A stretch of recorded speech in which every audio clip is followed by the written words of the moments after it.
Tugu Amanat Perjuangan Rakyat atau Tugu Ampera menjadi salah satu tanda bahwa kemelut tragedi Lubang Buaya atau yang disebut Soekarno dengan gerakan 1 Oktober berimbas hingga ke wilayah Sumatera Utara. Di dalam tragedi itu, Partai Komunis Indonesia atau PKI yang dipimpin Dipa Nusantara Aidit disebut ingin menggulingkan pemerintahan Presiden Soekarno dengan membunuh 6 jenderal dan 1 perwira. Pasca kejadian itu, gerakan Ganyang PKI mencuat di sejumlah daerah, termasuk di kota Medan dan sekitarnya.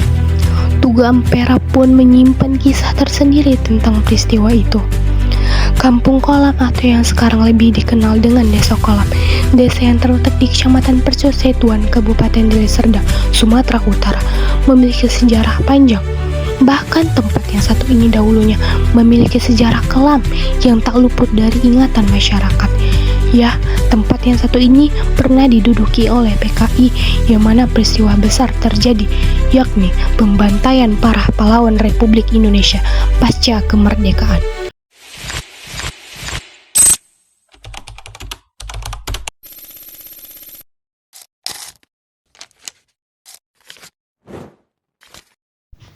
Siapa yang tak tahu makam Punden Nyai Ronggeng?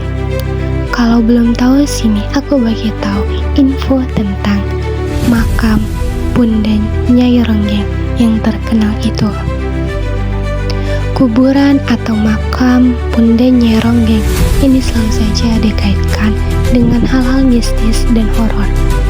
Masyarakat yang tinggal di Desa Kolam, Pasar 16, Kecamatan Percosetuan, Kabupaten Deli Serdang, Sumatera Utara, umumnya sangat mengenal daerah makam tersebut.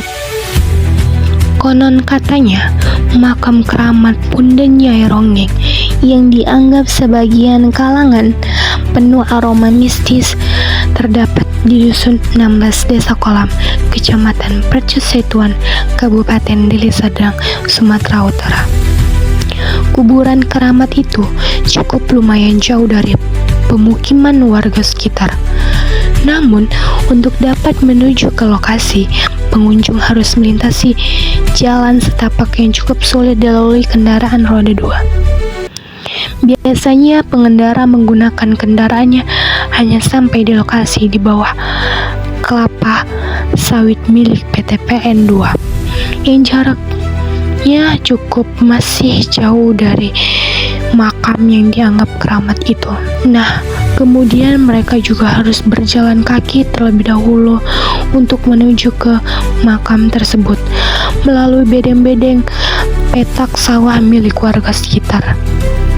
Tetapi, meski demikian, makam tersebut sering diziarahi warga sekitar maupun warga dari daerah lainnya. Lokasi itu tampaknya jarang sepi dari bermacam sesaji yang disembahkan para peziarah kepada makam Punden Nyai Ronggeng.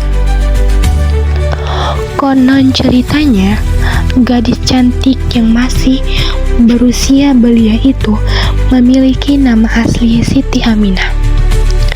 Ia sengaja didatangkan oleh Belanda dari Banyumas ke Desa Kolam karena kepiawaannya menjadi sinden ronggeng. Di daerah ini, Punden Nyai Ronggeng menjadi penghibur bagi tuan-tuan Belanda dan kuli kebun dahulu kala. Siasat kolonial Belanda yang menghibur kuli perkebunan hanyalah akal-akalan.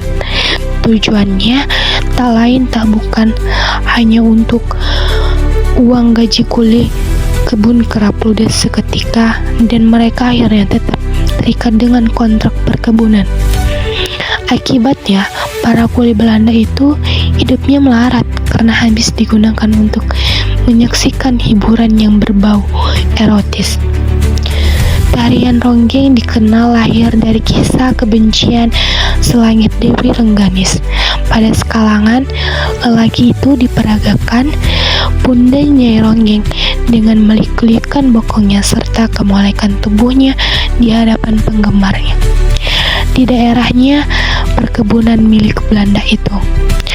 Tarian Ronggeng merupakan mitos hidup dari tanah Sunda lahir dari rahim bernama Dendam Kesumat Tak Nyana, membuat tak sedikit penari ronggeng akhirnya mati secara mengenaskan, dibunuh oleh lelaki. Kemudian mayatnya dibuang sejauh-jauhnya. Konon menurut satu versi di warga tersebut, tragedi itu pun dialami Bunda Nyai Ronggeng yang dibunuh mengenaskan dan dikubur jauh dari pemukiman warga di Kampung Kolam.